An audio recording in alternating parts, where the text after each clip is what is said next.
আমার সাথে 4-5 বছর ধরে, আমার সাথে 5 বছর ধরে সম্পর্ক, 3 বছর ধরে শারীরিক সম্পর্ক। ফ্যামিলি জানে এখন। তারপর বাচ্চা আসছে, বলছে বাচ্চা নষ্ট করে বিয়ে করব। পরে বাচ্চা নষ্ট করে বিয়ে করব, এখানে আসো ওখানে আসো, যাইতে আর আসে না। আর ফ্যামিলি থেকে লোক আসে, বলছে আপোষের মধ্যে বিয়ে দাও, কোনো রেসপন্স দেয়নি।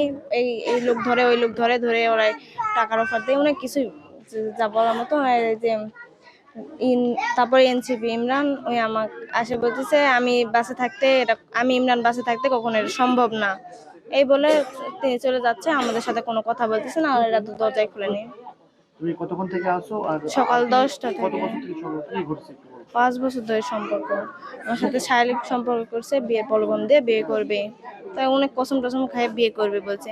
তা এখন বিয়ে করবে বলে অন্য মেয়ের সম্পর্ক, তা আমি চাপ দেওয়ার পরে বলতেছে না তোমাকে বিয়ে করব, আর কিছু সিনক্রেট করো না, অনেক কিছু দিয়ে আমাদের ফ্যামিলি জানার মধ্যে বিয়ে করতে চাইছি, কিন্তু ওর মধ্যে কোনো রেসপন্স নাই, যে আজকে আসছি পালাই গেছে। ছেলে বৃহস্পতিবার বিকালবেলা আমাদের গ্রামে যায়, ট্রেড দিয়ে আসতেছে যে তোর কত চাচা আছে নিয়ে আসিস, হাসতেছে আর যাচ্ছে।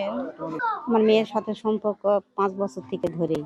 তারা সম্পর্ক করতে করতে অবৈধ মিলামিশা করে, তার পেটে গর্ভে বাচ্চা আছে। বাচ্চা আসার পরে যখন এরা বাপ মা সবাইকে জানাছে, আজকে বাচ্চা নষ্ট করো, আমরা বিয়ে করে দিয়ে আসবো। এই বাচ্চা শুদ্ধা কিভাবে বিয়ে দিব?